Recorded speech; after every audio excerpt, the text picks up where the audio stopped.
Obrigada pela presença de vocês, para quem está nos assistindo também no Zoom, muito obrigada pela presença. Nós estamos aqui hoje para falar sobre a questão de desenvolvimentos de comunicação com o paciente, né? A UNACAM, ela tem 23 anos de capacitação para voluntários e multidisciplinares. Nós fizemos esse ano o nosso 27º curso de saúde mamária.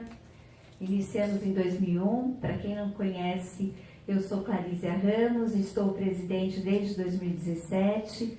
Aqui presente nós temos os nossos conselheiros e diretores, parceiros, amigos, voluntários que participam da UNACAM e também os novos alunos que estiveram conosco nesse primeiro semestre e que iniciam agora uma jornada com a UNACAM, porque nós, até como a gente sempre fala, uma vez que você entra, não sai mais, né? Aqui é um lugar de acolhedor, com muito carinho que a gente trata esse projeto que foi fundado pela minha mãe, a irmã Tina Ramos, o Dr. Pinotti, Aristodemos Pinotti, para quem não conhece, ele foi mastologista. Também hoje a filha dele, a Mariane Pinotti, faz parte da ONG, ela é nossa conselheira e diretora, e a gente dá continuidade nesse projeto que eles fundaram com muito carinho, e todos nós que estamos hoje na ONG tem um vínculo, porque os professores estão conosco há mais de 20 anos, outros são mais novos, outros estão iniciando agora, porque a gente quer também apresentar para essas pessoas novas.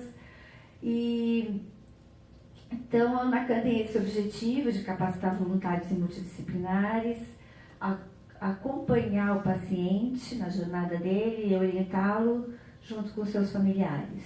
Nós temos alguns projetos, como terapia familiar, que é gratuito, na Reiki, a gente faz Reiki à distância para pacientes.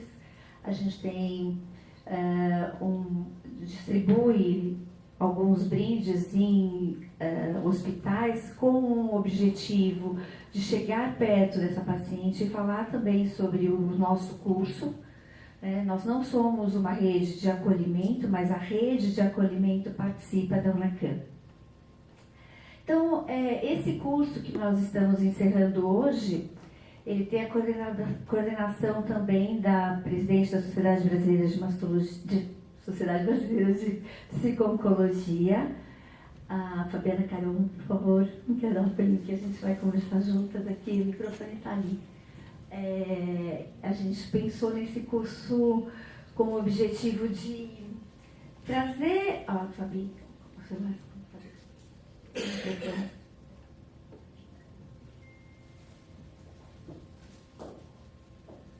Se apresentar, Fabi.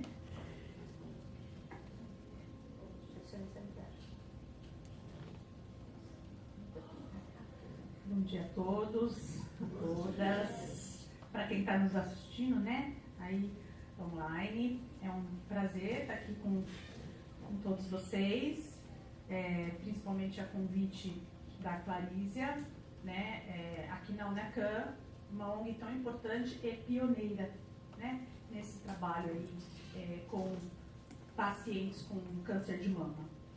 E esse nosso curso, né, Clarícia, a gente pensou, né, nessa temática da comunicação, porque como quem acompanhou as aulas aqui, né, Clarícia, viu o tanto que isso impacta no paciente e na família, muito mais até que o próprio diagnóstico. A forma como é comunicado, né, às vezes pode trazer muito mais sofrimento do que o próprio diagnóstico em si. Então, durante o curso, a gente teve professores muito bacanas que falaram de vários temas, né, da comunicação. Então, como comunicar de forma empática, compassiva, sem ser iatrogênico. E hoje a gente vai fazer o workshop, né, vivencial, para a gente estar fechando esse módulo, porque tem os outros que vão continuar, né, Clarícia? A gente fechou o módulo de saúde mamária no primeiro bimestre, agora o segundo bimestre foi comunicação com o paciente. No próximo semestre a gente tem saúde integrativa, políticas públicas e advocacy, e encerra com a gestão do paciente. Tá? Então é um curso que ele é uma vez por ano cada módulo, mas que você encerra um ano capacitada para navegar esse paciente aonde você estiver. Né? Então sejam bem-vindas. Para quem não conhece o curso, se aprofundem, entrem um pouquinho no nosso site, façam parte do curso. A gente tem esse objetivo de orientá-la sempre com os seus pacientes. Então, assim, para começar, eu acho que a gente podia pensar numa dinâmica de comunicação, né? Eu vou pedir para vocês fazerem duplas, que a gente já vai começar agora, né? Porque já estamos até quem estiver em casa, quiser chamar alguém da família para participar. Então nós vamos fazer uma dupla de aquecimento aqui para a gente se conhecer melhor. Então eu vou pedir para... Vocês já fizeram as suas duplas? Está todo mundo em dupla aí? Cadê a sua dupla? Olá. Quem é a sua dupla? Todo mundo em dupla? Bora? Está todo mundo aqui esperando o que vai fazer para decidir. Para ter certeza se a sua dupla está fazendo parte. Tá bom. Eu vou pedir para a pessoa que está do seu lado direito da dupla. Quem está do lado direito da dupla? Quem é? Da dupla. Você não tem ninguém na sua dupla? Eu estou à direita dela. Tá. Mas quem é? Então, e quem é você? Então tá bom. E aí eu vou pedir para vocês, a gente vai fazer assim, quem começa, é um curso de comunicação, então nós vamos escutar quem está do seu lado direito, ele vai conversar com você, vai falar com você sobre a vida, quem é, o que faz, o que gosta de fazer. E quem está do lado esquerdo vai descobrir tudo dessa pessoa, mas ela não vai poder falar nada. É a escuta que a gente vai ter nesse momento do nosso parceiro, do nosso colega do lado. Então aproveite para conversar e para falar tudo sobre essa pessoa, sobre você, para quem está te escutando. O que você gosta de fazer? Vamos lá, nós temos 10 minutos. Não pode falar. Quem está do lado direito é a escuta ativa, aquele que vai ficar escutando. Eu e a família vamos ficar aqui. Quem está do lado direito? Quem está do lado direito?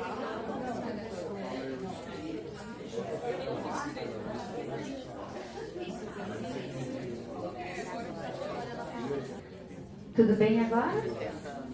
Foi difícil? Para quem escutou? Não, tá brincando, né, gente? Você quer ficar falando 10 minutos? Ele quer falar 10 minutos. Coitada da Adriana. Se a Marisa te ouvindo, pode ficar melhor. Ou mais. Às vezes nem fica o horário todo. Como foi para quem falou ficar olhando para a pessoa sem se manifestar? É difícil? Não ter a troca, né? É muito difícil? E para quem escutou, conseguiu falar? Conseguiu segurar, ficar quietinha mesmo? Porque aqui foi difícil.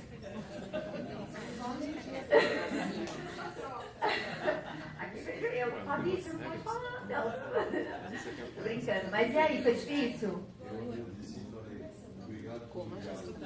Pelo diálogo. Obrigado pelo diálogo. Quem gostaria de falar sobre a sua colega? Nesse momento. Vamos lá, Camille. Vamos lá.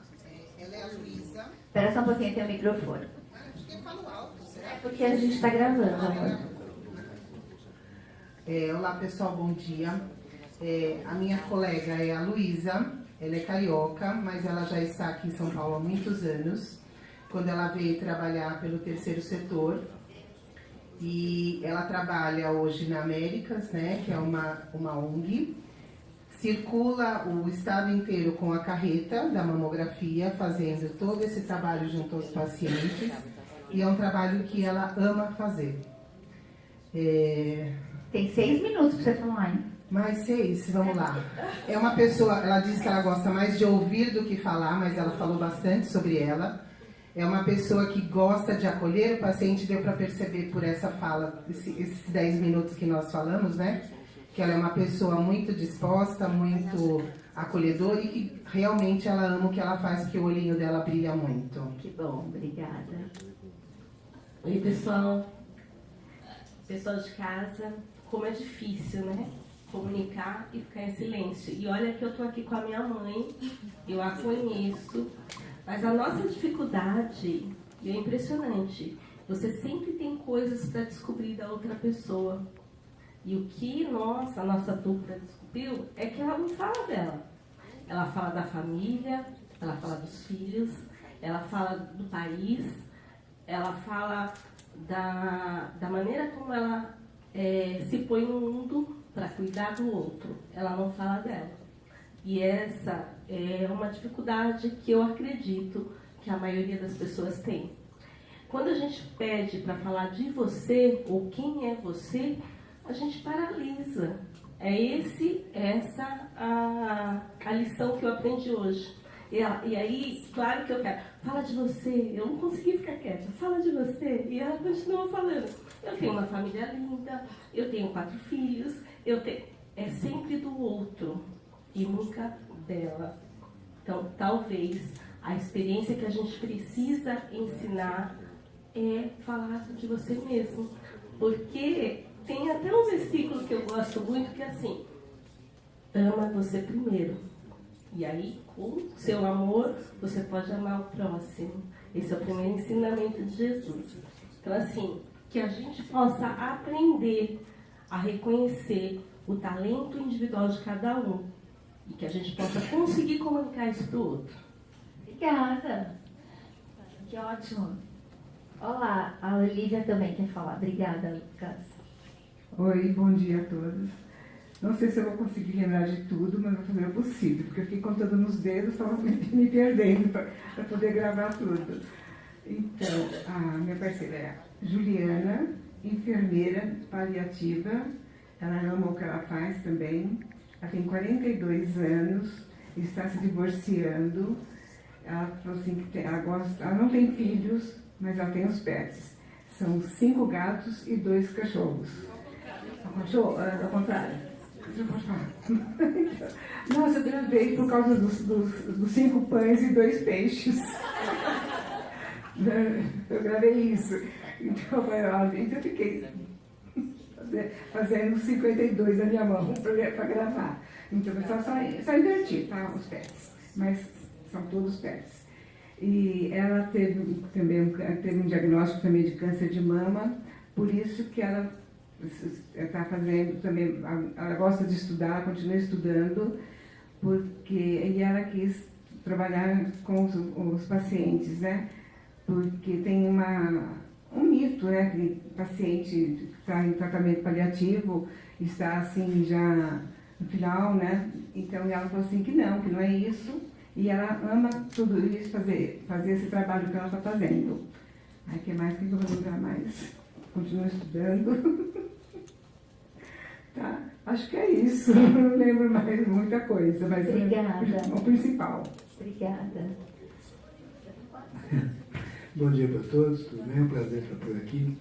Meu nome é Carlos Armando, sou ex-prefeito lá da nossa cidade de Araçanguiguama.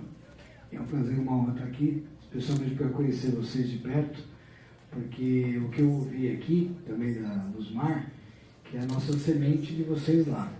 E tem germinado muito, inclusive internacionalmente, porque ela foi há pouco tempo na Inglaterra e levou esse trabalho lá, através do consulado brasileiro lá em Londres, né? Então é um trabalho extensivo.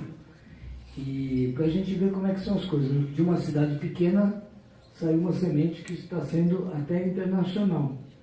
E ela estava contando para mim agora que ela vai expandir isso, que depois que ela passa esse período eleitoral que a gente tem agora, ela vai fazer uma nova viagem lá e ela tem convites ali nos arredores da Inglaterra, nos países lindeiros ali, Escócia e outros, para continuar esse trabalho com brasileiros que moram lá fora. Que a cultura deles com relação às ações preventivas são muito diferentes das nossas. Né? São muito diferentes. Aqui a gente parece que humaniza mais essa situação. Lá parece que eles são mais frios com relação a esse desenvolvimento de certas doenças. Questão até cultural, né? Cultural. Então, como é importante que vocês também saibam que tem uma pessoa de vocês que está enxergando, de vocês não, nossa, né? Que está enxergando essa possibilidade de expandir essa humanização de todo esse trabalho que vocês fazem também para fora do país com pessoas brasileiras que moram lá fora. E é um prazer, uma honra estar aqui com vocês todos, o nosso presidente da Avon sempre, eu sou fã de carteirinha, tantos anos e não tinha tido a honra de estar ainda. E com a Calícia que eu ouço muito falar de vocês através da Luzmar há muito tempo. Tá? Obrigada. Deus abençoe grandemente o trabalho de vocês e que esse papo com a Luzmar fica até difícil, porque eu conheço ela há quase 30 anos. Né? Eu falo mais com a Luzmar do que com a minha esposa, então vocês imaginem. Né? E ela fala muito, né? E foi difícil eu não interagir com ela. Mas deu certo. Obrigada. Obrigado, viu? Pela oportunidade de estar aqui com vocês. Um bom dia para todos. Obrigada. Foi uma briga aqui, né, gente? Porque eu não sabia que era a direita dela, a direita minha. Eu quer saber? Vou pôr a Neidinha para falar, porque ela nunca fala, né, Neidinha? A Neidinha é nossa voluntária já há muitos anos. Ela se considera, e é mesmo, uma sobrevivente de um câncer, muito lutadora, muito linda, nascida lá em Pernambuco, a 300 quilômetros de Recife, é isso? Como Sertânia, né? E aí ela casou com o marido que ela é apaixonadíssima. Por isso, só por isso que você está lá, né? Porque ela gosta muito de São Paulo. Então ela veio para cá por um outro motivo, a não ser que ajudar alguém. Então ela veio com a tia, que veio fazer uma cirurgia, né? Uma intervenção. Poxa, peraí, ela já falou, ela tem que lembrar, a memória é dela. Memória dela, vamos ver se é boa a memória dela. Tô chegando. E ela já morou aqui há 42 anos, ficou 42 anos e pelo amor deste marido voltou lá para a terrinha dela. E ela está aqui por conta de uma tia que veio fazer uma cirurgia, que já tem 73 anos, né, Neidinha?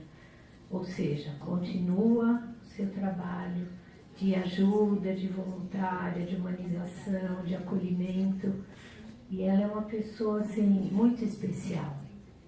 Então, assim, eu procurei, no máximo, não conversar com ela. Não deu, né, Neidinha? Porque foi um bate-papo, mas eu fiquei mais na escuta, que para mim realmente é sempre um treinamento, né? Mas eu acho que é bom para todo mundo a gente escutar cada vez mais, tanto que nós temos 2 ouvidos e uma boca só, né? Mas é uma delícia te ouvir. Não foi difícil, não. Obrigada. Vamos fazer um exercício ao contrário, só que vai ser um pouco desafiador para o outro lado. E rápido, porque a gente também... Você fala para o seu colega 5 qualidades suas. 5 qualidades suas. O outro vai falar para o colega que ficou. Agora você escuta e a outra pessoa fala 5 qualidades. Vamos ver se a gente... Olha lá, o desafio foi maior. Isso é maior. Às vezes se fala uma qualidade já é difícil, agora a gente quer 5. 5. Conseguiram? Esse tempo é curto, já foi? Conseguiu fechar? Ou ficou difícil? Difícil? Conseguiu?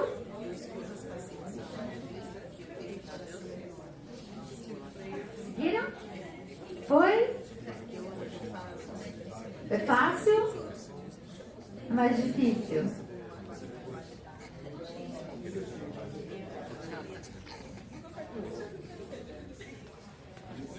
Podemos voltar aqui? Conseguiu terminar, Olivia?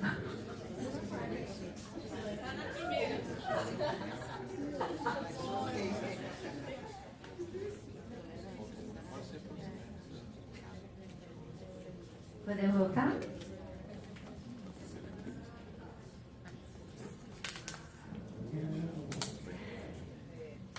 E como foi a experiência?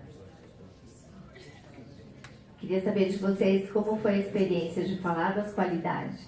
De buscar em si próprio coisas boas.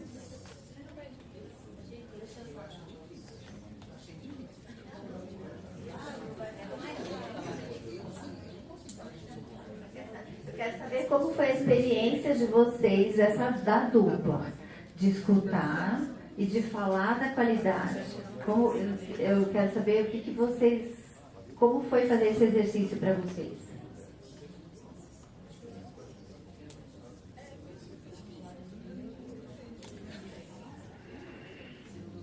Alguém quer falar alguma coisa pra gente? Para mim foi um desafio escutar a Carmelina trazer os sinônimos, mas não consegui trazer a palavra. Eu, às vezes, morria de vontade de falar para ela o que significava aquilo que ela estava tentando expressar. Mas aí eu tentei me conter um pouco para escutar o que ela estava tentando me dizer, né? Carmelina disse que ela é uma pessoa observadora, gosta de falar. Ela expressou algumas coisas que as pessoas dizem dela, mas sentiu bastante dificuldade de definir as suas 5 qualidades.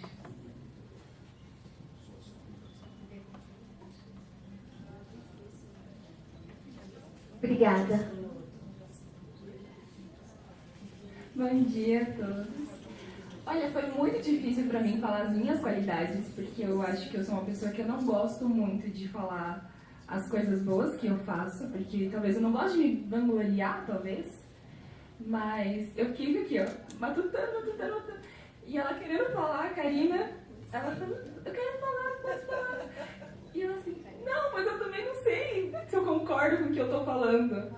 É muito difícil a gente entender que a gente também tem coisas boas, além de 1001 coisas ruins que a gente vê em nós, quando a gente olha no espelho e fala, eu tenho isso, mas a gente tem muitas coisas boas, né? Então é difícil lidar. E eu acho que é algo que tem que ser tratado todos os dias, né? Pra não perder a essência.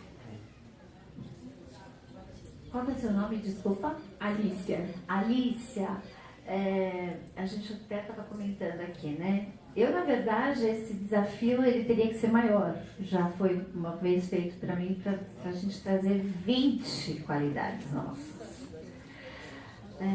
Só que a gente está no momento até aqui, é um bate-bola, porque se a gente falar de 20 qualidades, a gente vai ficar aqui pensando, trazendo os sinônimos, como até mesmo a Carmelina está fazendo, enfim.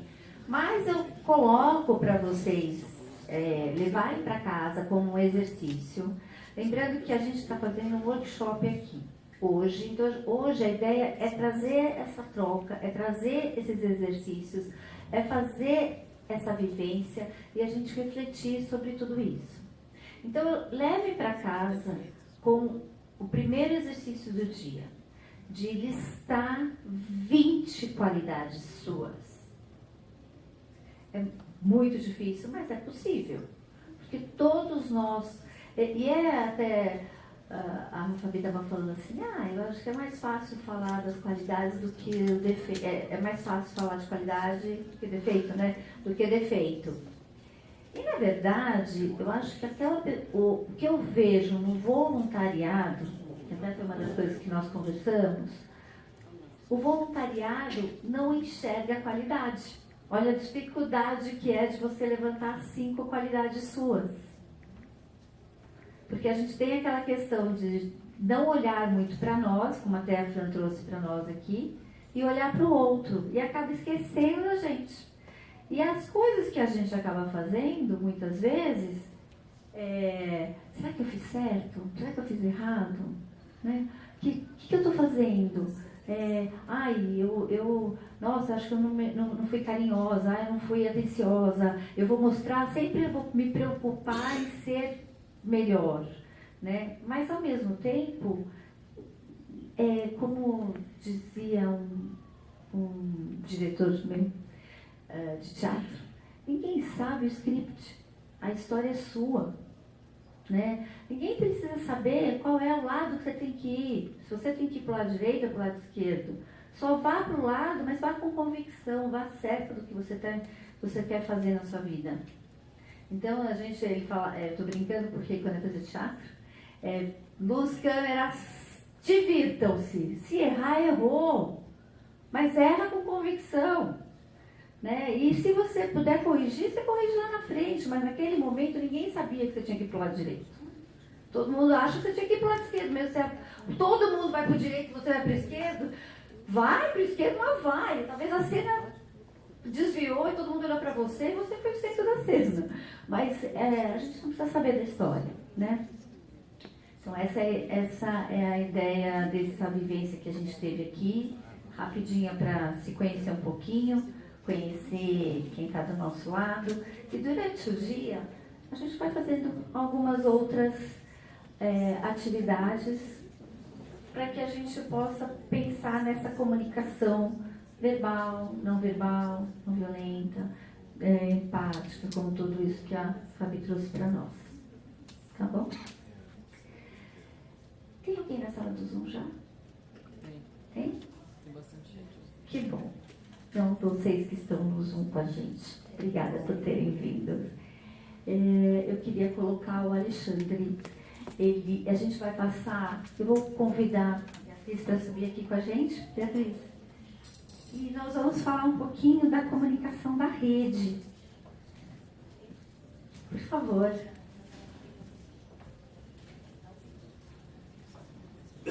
Bom dia a todos, é um prazer estar presente aqui no evento.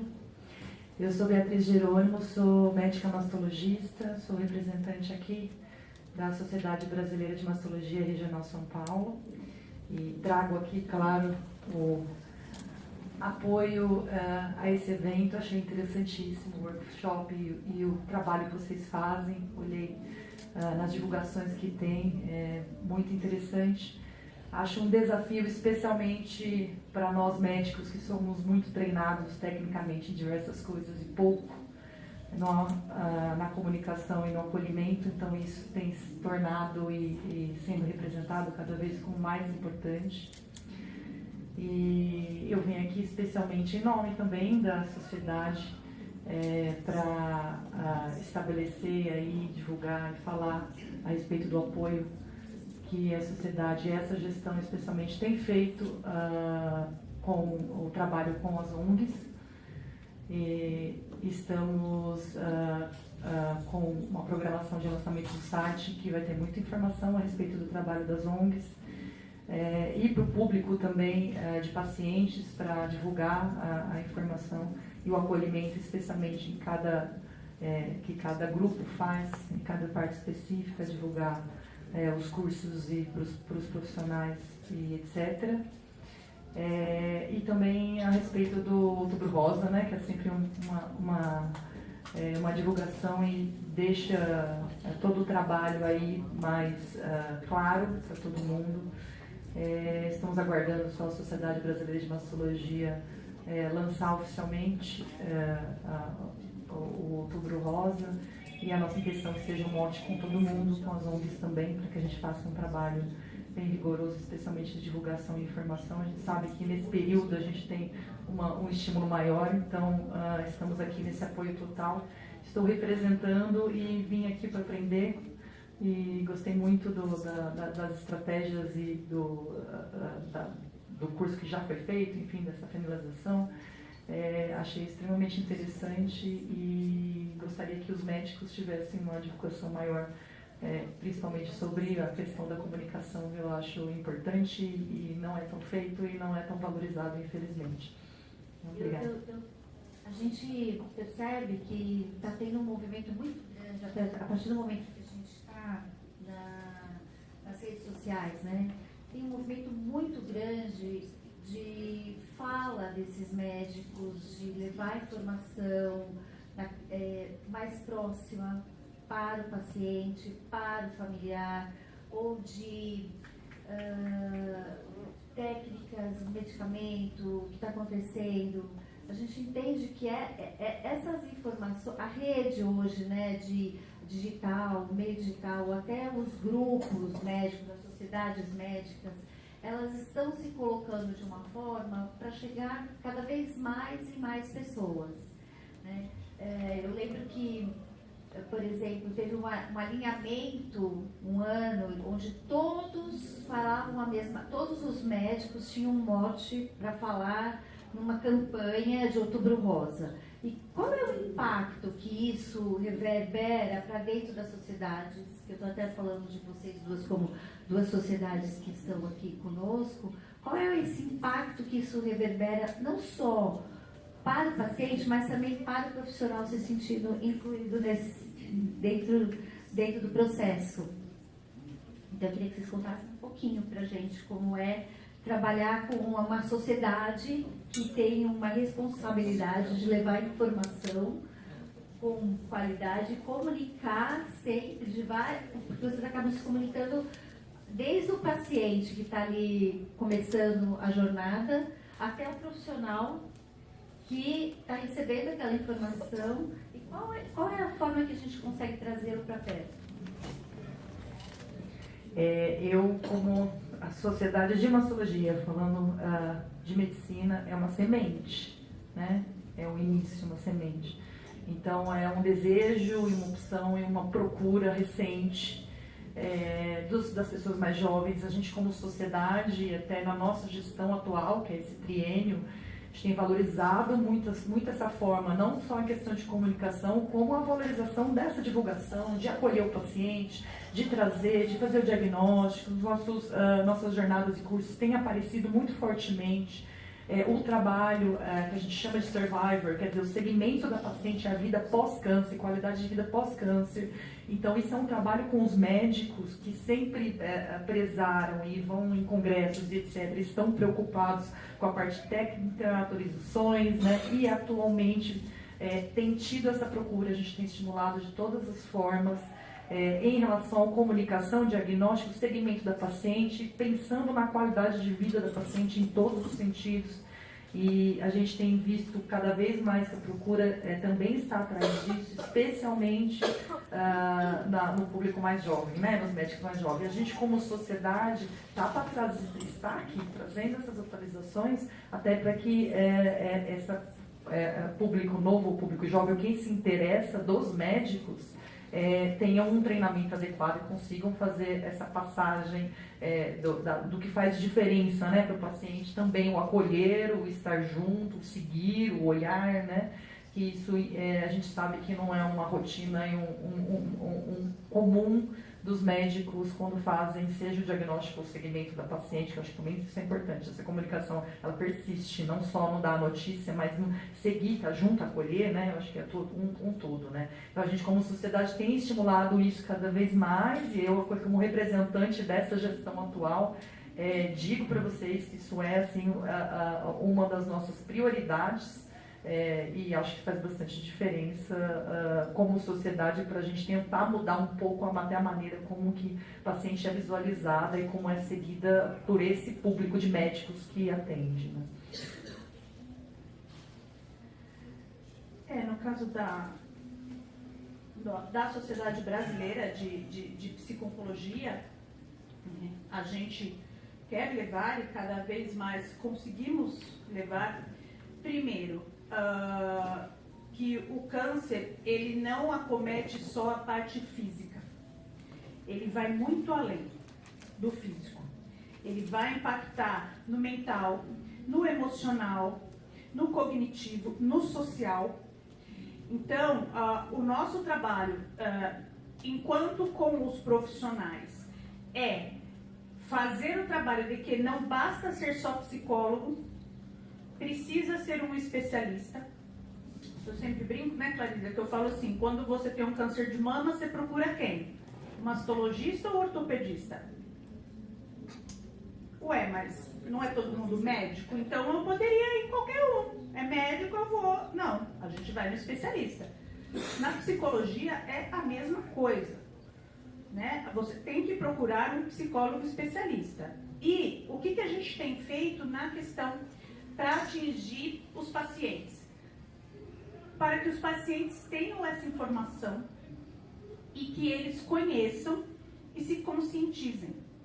Porque é um momento de fragilidade, né? O diagnóstico, tanto para o paciente quanto para a família.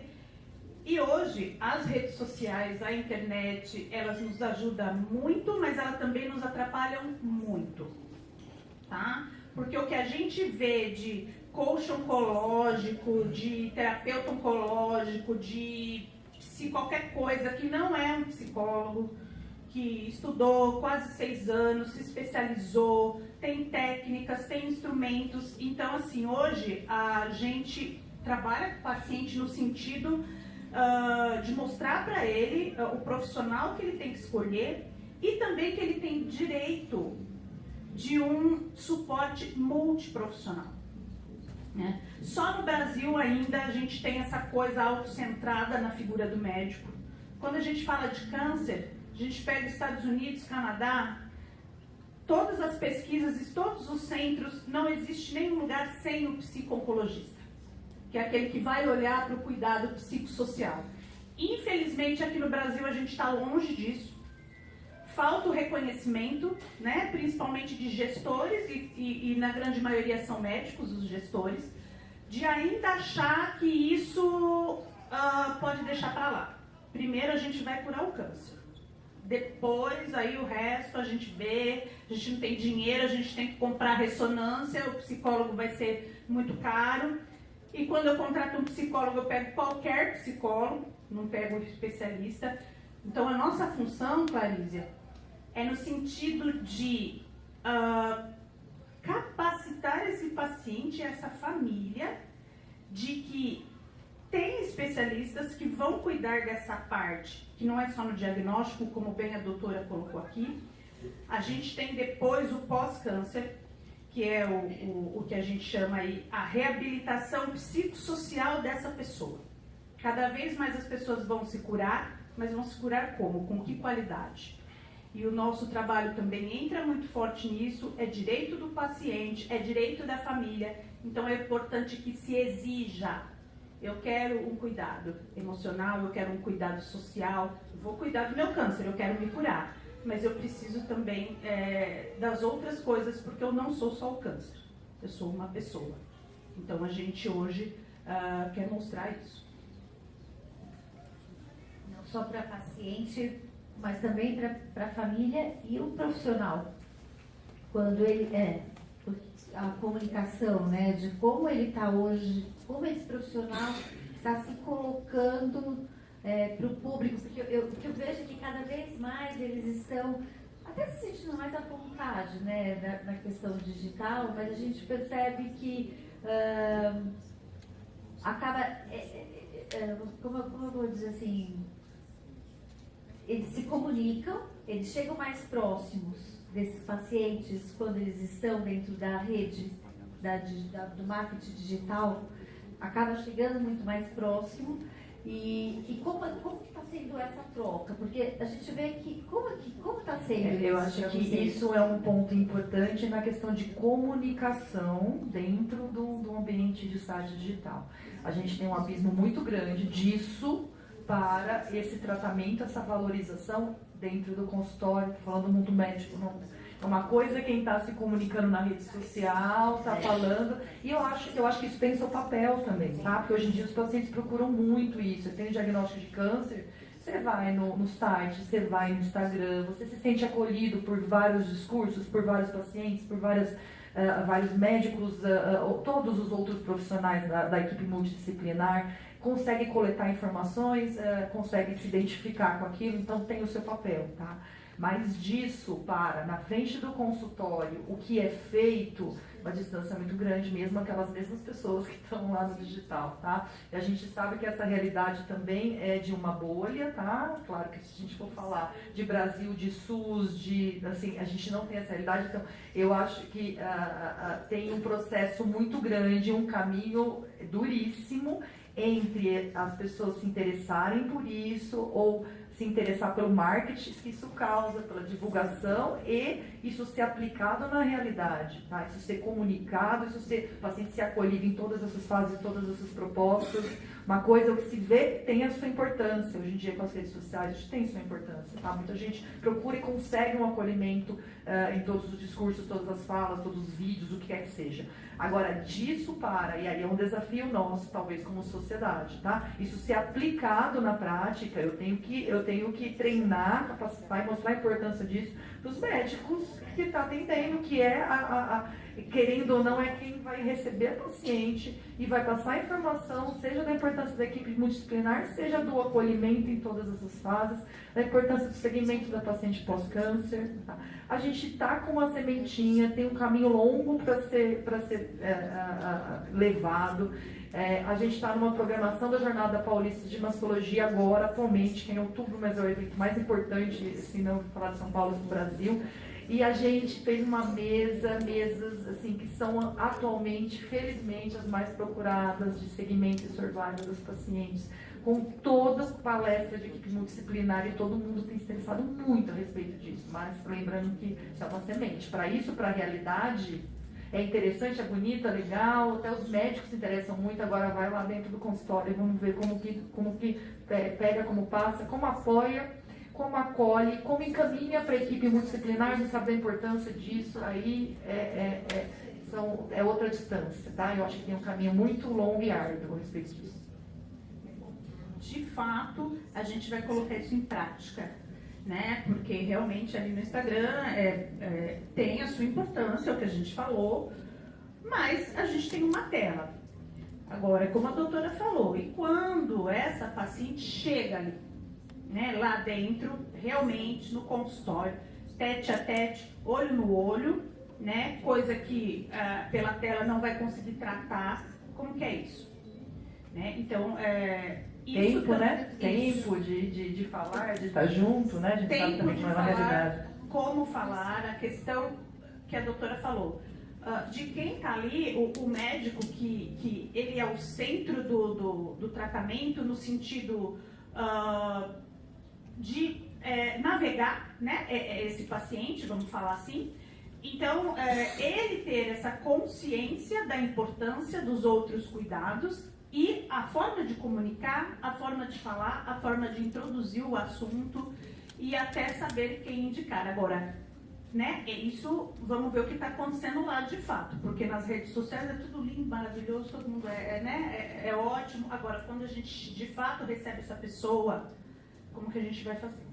E sem julgamento de tudo, né? Às vezes até entende a importância, mas não consegue aplicar na prática, né? Eu tenho que acolher o paciente, o familiar, apresentar a equipe disciplinar, explicar a doença, explicar o tratamento, às vezes com 10 minutos para fazer isso, né?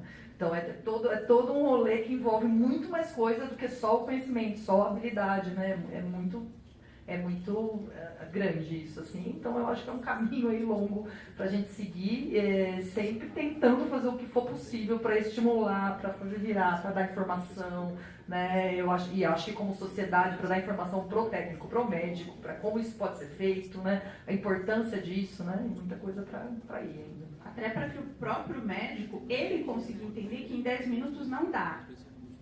E ele precisa tomar alguma decisão sobre isso. Então, eu não consigo em 10 minutos. Com quem que eu vou falar para ter mais um colega para me ajudar? Né? Para sermos em 3 ao invés de sermos em 1. Porque em 10 minutos eu posso estar, às vezes, ao invés de ajudando, eu estou, às vezes, piorando a situação. A gente sabe, falando de comunicação, os estudos de comunicação, eles já comprovaram que quando uma pessoa recebe um diagnóstico de uma má notícia, ela absorve somente os primeiros 30 segundos dessa comunicação, tá? Porque aquilo impacta emocionalmente tão fortemente a vida daquela pessoa, né? Como se você quebrasse o mundo presumido dela, todas as expectativas, sonhos, projetos. Então, assim, não adianta o médico continuar falando, ela não vai ouvir, não vai absorver, né? Então, assim, como que a gente desenvolve isso nesse profissional? Porque muitas vezes ele está ali falando, mas porque ele não, essa informação não chegou para ele, do estudo da comunicação. Né? Então, falar em 10 minutos que você vai fazer cirurgia, você depois vai fazer radioterapia, quimioterapia, depois vai tomar por 10 anos hormônio. O paciente não ouviu, ele não consegue. E isso, inclusive, é saudável quando ele bloqueia. Né? A mente dele está se autoprotegendo. Mas é um grande desafio, como a doutora falou, porque será que depois esse médico vai ter tempo de novo para falar com esse paciente? Muitas vezes não é nem ele que vai falar, quando a gente fala de SUS, né? Às vezes já é o outro médico. Então, assim, a gente tem um desafio macro, e aí as sociedades, elas entram justamente para tentar buscar soluções difíceis, mas se a gente se esforçar, né? A gente vai fazendo esse trabalho. Aí a gente pensa assim, nós temos as nossas instituições, né? As instituições que fortalecem a informação de alguma forma, que buscam levar a comunicação em massa, né? Para todos, com a mesma, com as informações que são recebidas, de que forma a gente vai comunicar aquele paciente não tão técnico, né? Porque as instituições, as voluntárias, e principalmente quando nós capacitamos ou somos capacitados por algumas instituições que também têm esse foco de trazer informação, a gente sempre vai com um lado mais simples de chegar no paciente. Como eu vou ser mais acessível, como eu vou dar o braço, como eu vou estar ao seu lado. A voluntária e essas instituições todas de voluntariado é que acabam chegando mais próximo desse paciente, né? Então, aí eu vou pedir para o Lídio subir aqui com a gente para bater um pouco de papo, para falar um pouco do que é essa realidade de levar informação para um público nacional.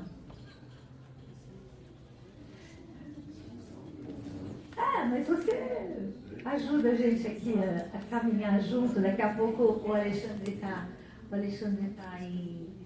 no Zoom, ele vai falar também um pouquinho para nós. A comunicação com o paciente é uma peça fundamental no cuidado em saúde. Além de transmitir informação de forma clara e acessível, a comunicação empática e acolhedora estabelece vínculos de confiança, promovendo o bem-estar e a adesão ao tratamento. Então, esse é o diálogo respeitoso, a escuta ativa e a empatia são pilares que fortalecem a relação entre os profissionais de saúde e pacientes, multidisciplinares, voluntários e pacientes e familiares, tornando esse processo de cuidado mais humanizado e eficaz. Conta pra gente, como é trabalhar com um grupo de pessoas com essa vontade de querer fazer a diferença nacional? Porque é uma massa, né? São muitas pessoas. Bom dia, para quem eu não cumprimentei ainda. Me desculpem que hoje minha prótese está me incomodando. Eu quero começar com um exemplo. A minha personal da academia, o marido dela rompeu o tendão de Aquiles.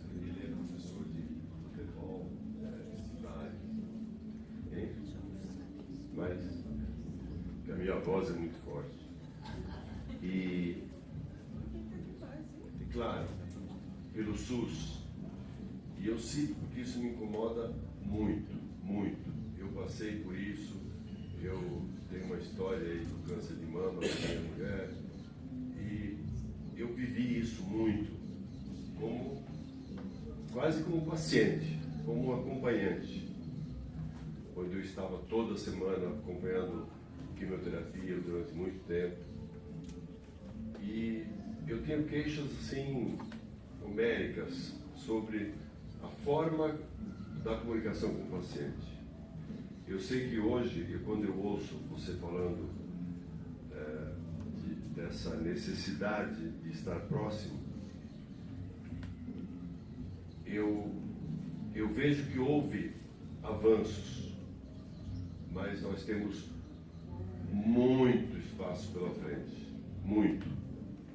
E eu volto ao caso do esposo da minha personal, em que ele ficou sem se movimentar, porque tendão de Aquiles imobiliza a pessoa.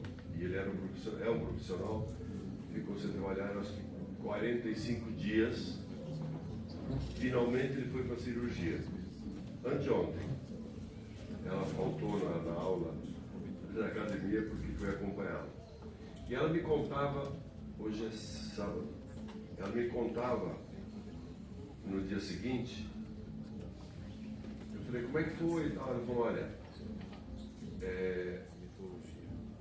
ele não viu o médico que fez a cirurgia dele, ele não viu, nem antes e nem depois. Claro que foi com cirurgia, foi com anestesia geral, né? É isso que chama? Sedação, anestesia. Foi. Você seda, faz a hack. Foi. Mas ele não viu o médico não voltou lá para dar satisfação ou dar informação. Quer dizer, isso é lamentável, né? Lamentável. Mas como eu vivi isso também, de alguma forma, há mais de 10 anos, eu entendo, porque eles têm que fazer não sei quantas por dia, mas isso não é desculpa, né? E me impressiona, fala, Hugo. Não está correto. Eu quero Me impressiona porque esse trabalho que nós fazemos, que a Clarisa faz, que a UNACAM faz, de insistir na comunicação das redes, comunicação com o paciente, é fundamental para a saúde. Eu, nos 15 anos que eu estive à frente do Instituto Avon, a nossa experiência mostrou, com organizações, com pacientes, com hospitais, com as lideranças dos hospitais, eu não via essa preocupação. Eu não via. Hoje, graças a Deus, se vê. Mas eu não via. E eu vivia isso em casa. E eu presenciava. Só que aí vem as desculpas, né? Falta de profissionais, falta de vivência da necessidade dos profissionais que fazem toda essa rede ao redor do médico especialista. E quando nós investíamos, eu sentia a necessidade de cada vez investir mais em capacitação, em disseminação de informação. Eu, quando vejo uma sala dessas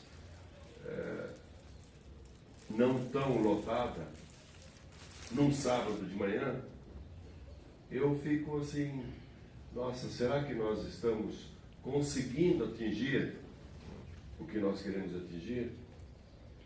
Será que esses médicos estão sendo impactados por essa necessidade, como vocês estão sendo?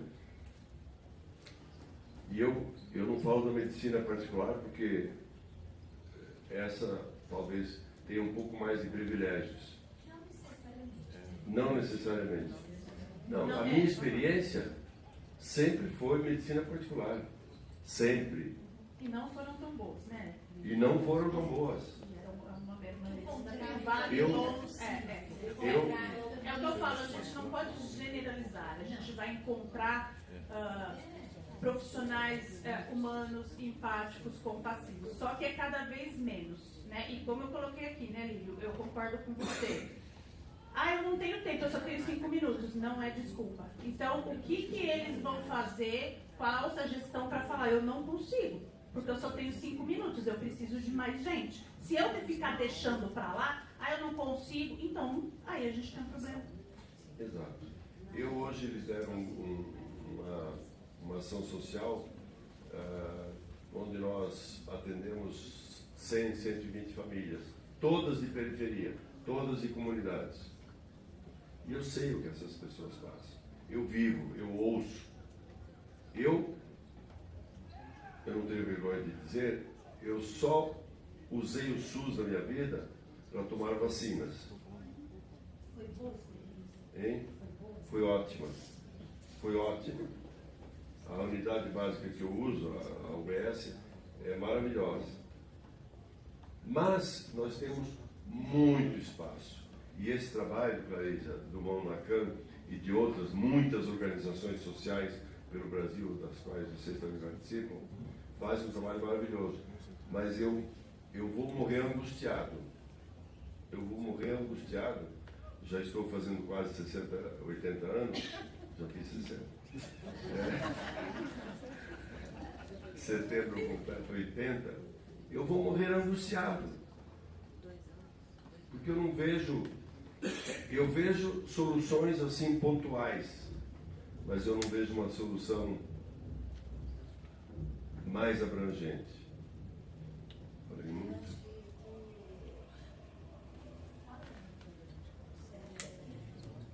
O senhor falou, o SUS, eu sou paciente no SUS. E sou assim uma defensora, assim, que eu não quero sair do SUS. Meu filho não se conforma com isso. Quer pagar convênio e eu não quero, porque ele não se conforma do que eu passo ali dentro do SUS. Não quero sair. Passa bem. O que você passa, mas passa bem. Não passo. Eu passo bem assim, porque eu insisto em levar essa comunicação. Então, eu me sinto bem. Isso melhora a situação. É uma melhora missão. A situação. Isso. Que eu acho que é uma missão. Por conta que foi 2 cânceres de mama. E fazendo questão de ser tratada pelo SUS. Então, eu acho que isso é uma missão, né? E a preocupação que eu levo para o meu filho, para a minha família, que não se conforma de eu continuar essa luta, essa luta de ter um SUS mais humanizado. Porque eu fico dentro, levando informação, é a minha preocupação. Porque eu estou viva por isso. Porque eu procurei informações. Isso. Porque meu pai faleceu com câncer no pâncreas, muito novo, jovem, 61 anos, por ignorância da informação. Ele não deixava a gente nem falar a palavra câncer. Eu fui criada assim. Era aquela doença e nem chegava perto. Você influencia da sua forma. Isso. E nós precisamos, você me fez lembrar, nas dezenas, centenas de projetos que nós apoiamos do Instituto Avon, eu ainda falo dele, embora ele está morrendo, nós exigíamos que a organização, que o hospital, quem fosse receber recursos, tinha que ter necessariamente parceria com o poder público. Necessariamente. Isso. Eu lembro de um caso, eu até citei recentemente, em que nós fazíamos as oficinas para avaliação dos projetos e ver quais que se encaixavam e tinham que se encaixar dentro de certos parâmetros.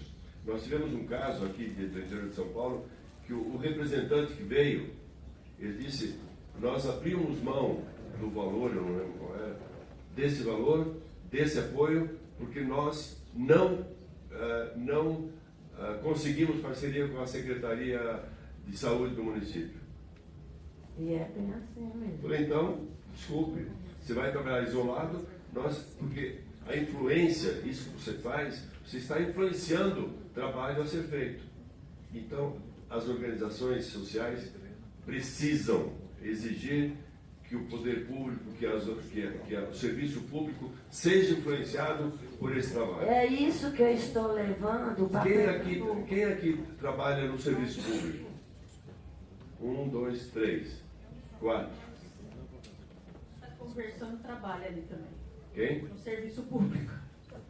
5. 5, até que é um número razoável.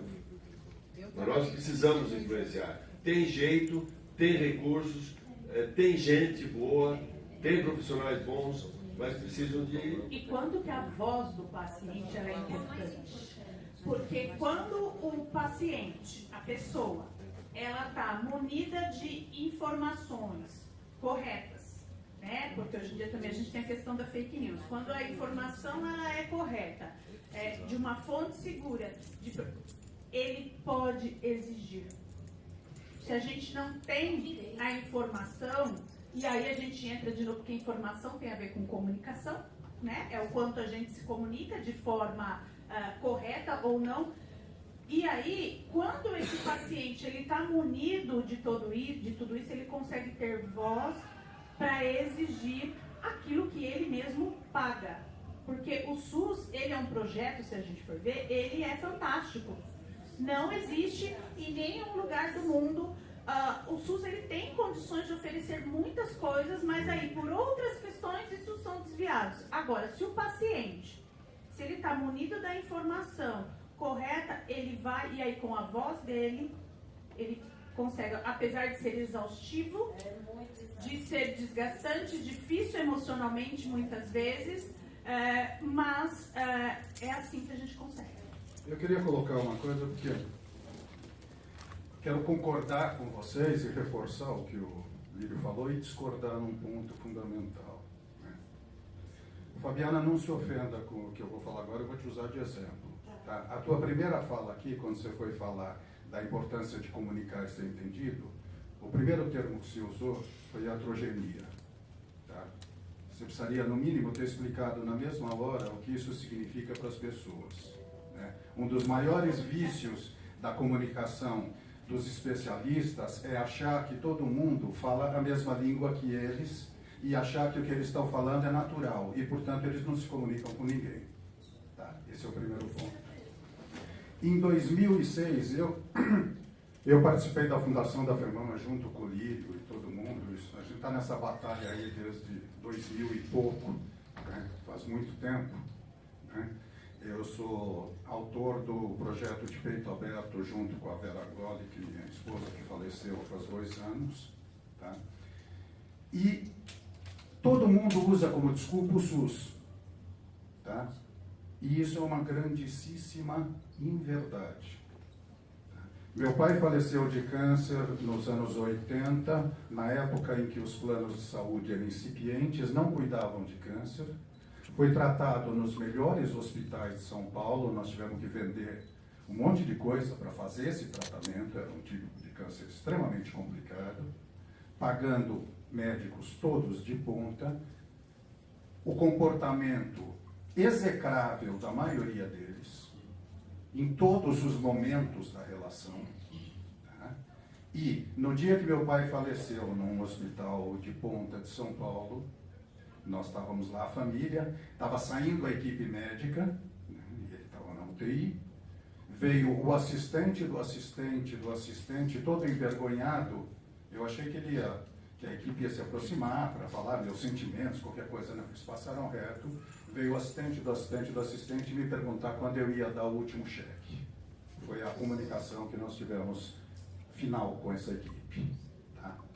Em 2006, a convite da Universidade Federal da Bahia, do Departamento de Medicina, e do Santini, que na época era diretor-geral do INCA, eles pediram para a gente elaborar um projeto de humanização da medicina como matéria obrigatória dos cursos de medicina, para a gente levar isso para o Congresso Nacional.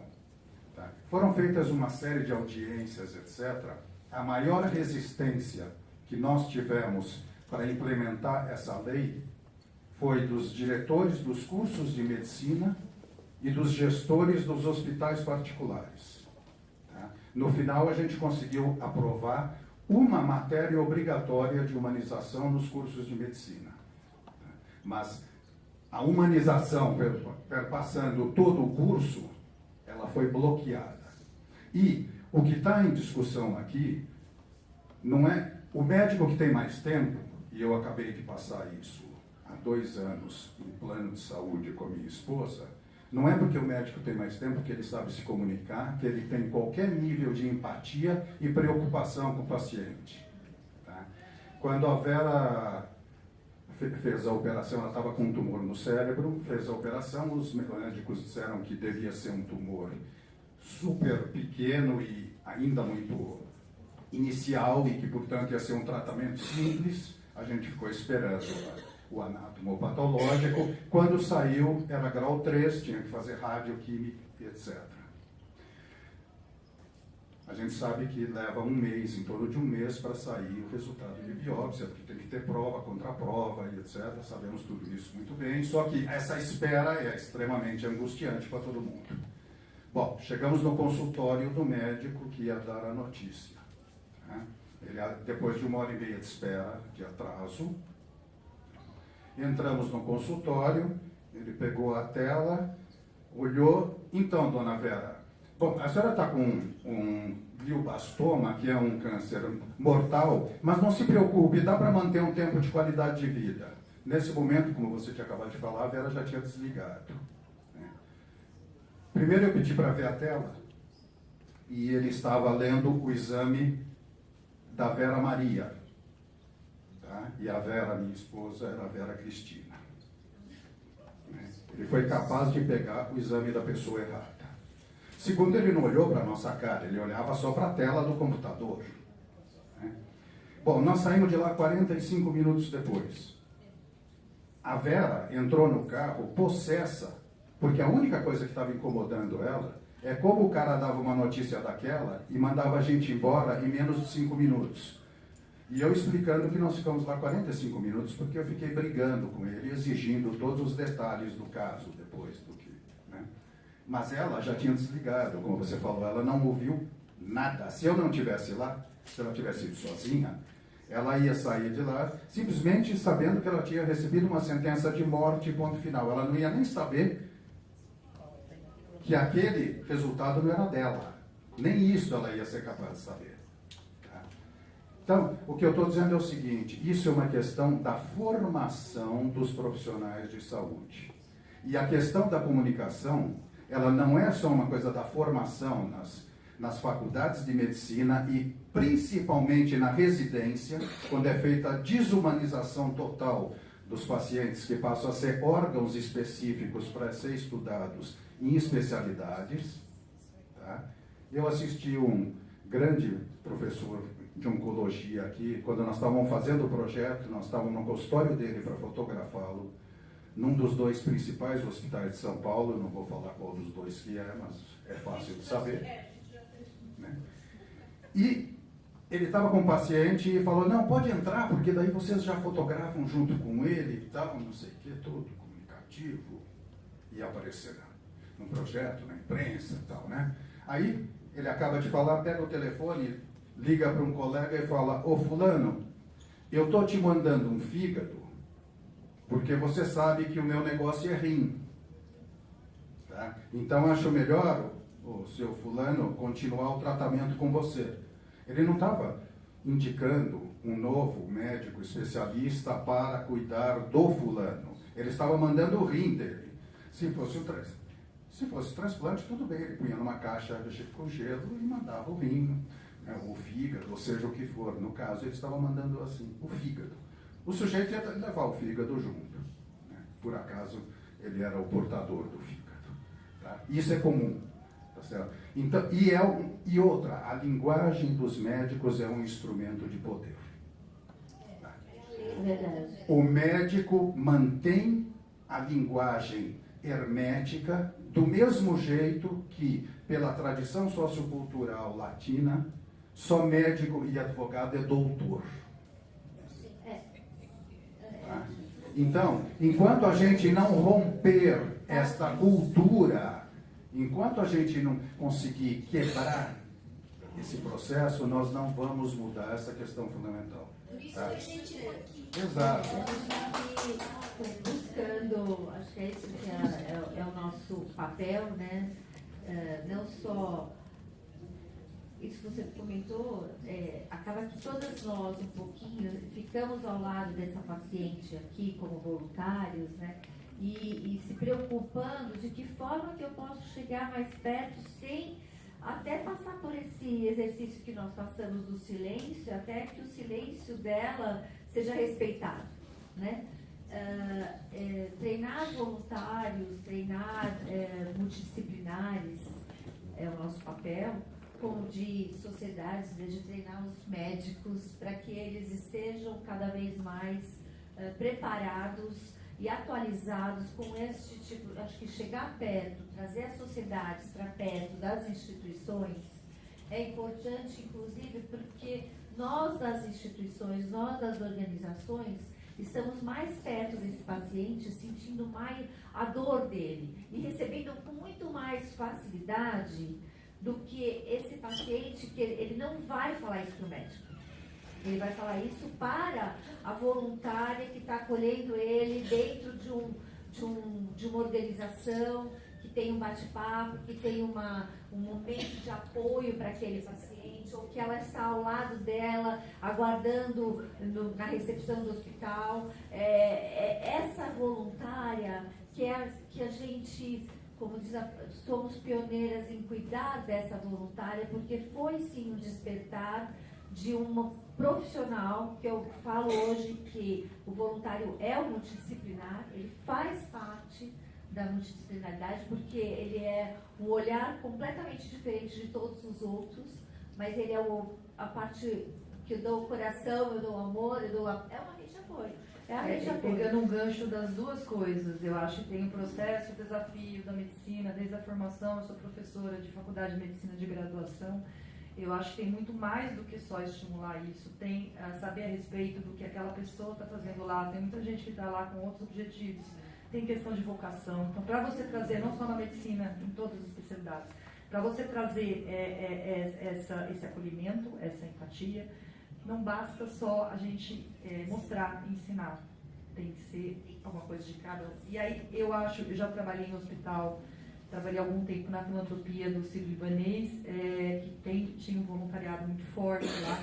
Acho que faz muita diferença, porque as voluntárias, elas estão lá nesse processo de ausculta, elas estão lá para isso, elas têm vocação para isso, diferente de muitos, seja médicos, psicólogos, em qualquer área, sabe?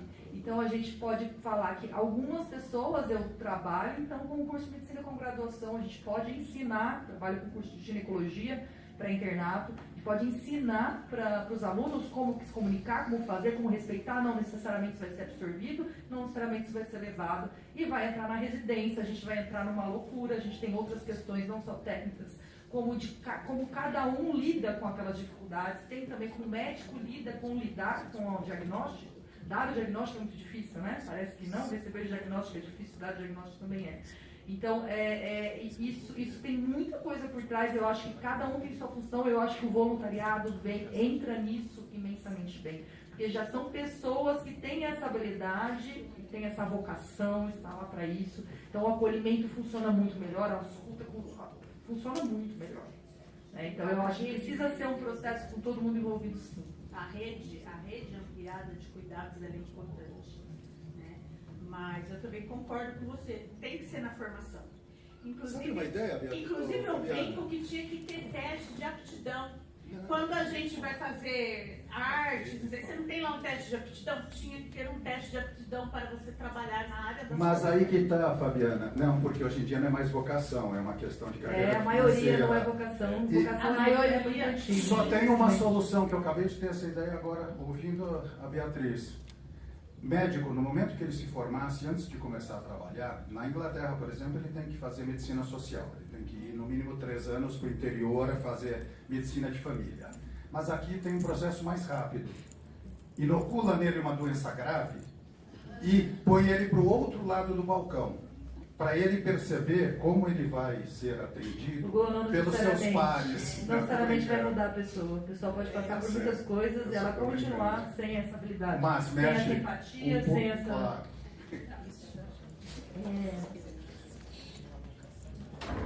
Acho que a gente tem aí os papéis diferenciados e que nos alerta de como a gente pode melhorar isso, né? A gente tem as pontas, né, as nossas voluntárias que são direcionadas em cada região de São Paulo e as dores são diferentes. Cada uma está dentro de uma comunidade que tem uma uma necessidade específica, e é diferente. Então, assim, a gente vê a dor da Bia que está aqui, a gente vê a dor de Itaquera, de São Caetano, a gente sabe do pessoal de Mogi, que agora a gente vai estar mais perto, até para entender melhor, e as regiões, né? E agora no hospital particular também, né? E que esse também pode ter o voluntário acolhendo, porque ele está dentro de um hospital particular e ele vai estar sendo acolhido também por um voluntário que está dentro desse hospital. Eu sei que o Lírio tem horário, então eu queria, se eu vou colocar, posso? Eu queria pedir para o Alexandre da FEMAM, ele é coordenador de projetos de advocacy, ele está online, se ele puder entrar para falar um pouquinho para a gente, porque a rede FEMAM também é uma rede que é nacional e que tem essa voz do paciente, que busca, através do advocacy, levar informação para o legislativo das nossas dores dos pacientes, né? E o Alexandre, ele veio para trazer um pouquinho também dessa visão do quanto a rede FEMAMA é eficaz para o paciente e tem dado resultados nos últimos anos também. Bom dia, vocês me escutam bem? Nós estamos te escutando, a gente só não está te vendo, mas tudo bem. Minha câmera ainda não está permitida aqui para ser aberta. Espera aí que ele está abrindo, Alexandre. Obrigada por ter estado aqui conosco, de poder ficar com a gente um pouquinho para falar do projeto. A UNACAM faz parte da FEMAMA desde o início também, minha mãe foi uma das fundadoras. Está todo mundo junto. Hoje nós somos do Conselho Administrativo, eu, a Teca também, ela está aqui, e a UNACAM também, né? Como também a gente acaba fazendo parte da sociedade de alguma forma, contando com os profissionais para que a gente possa levar informação de qualidade sempre para as nossas voluntárias. Tá certo, eu acho que eu vou começando devagarinho enquanto... Pode ser, enquanto ele leva, assim, a gente está aqui te escutando. Obrigada. Então, muito bom dia a todos e a todas, muito bom dia a todos os nossos parceiros da FEMAMA, toda essa rede bonita que nós temos aí construída com a UNACAM. Dizer que para a FEMAMA é um prazer estar participando dessa atividade. Nós sabemos o quanto a UNACAM tem sido referência no processo de formação, capacitação para o terceiro setor e para o advocacy em saúde especificamente, né? Então, meu nome é Alexandre, eu sou sociólogo de formação, sou também ator na área de ciência política. Desde 2023, eu estou na FEMAM, atuando na área de projetos de advocacy. A FEMAMA, então, para quem não conhece, é a Federação Brasileira de Instituições Filantrópicas de Apoio à Saúde da Mama. É uma federação de associações que reúne hoje mais de 70 entidades em todo o país. Então, nós temos a nossa sede em Porto Alegre, né, por conta da nossa fundadora, doutora Mayra Calé, que é médica aqui no Hospital Universitário, mas a atuação da FEMAMA é sempre uma atuação em perspectiva nacional. Né? E a partir daí nós trabalhamos sempre muito em conjunto com todas as nossas associadas para construir uma rede de fato que consiga atuar com o tema da oncologia. A FEMAMA, historicamente, sempre se organizou em torno da pauta do câncer de mama, mas hoje nós temos tentado ampliar um pouco esse escopo, né? Falar sobre câncer feminino, sobre saúde da mulher, e também conseguir aproveitar aí outras oportunidades, outros temas que estão na ordem do dia.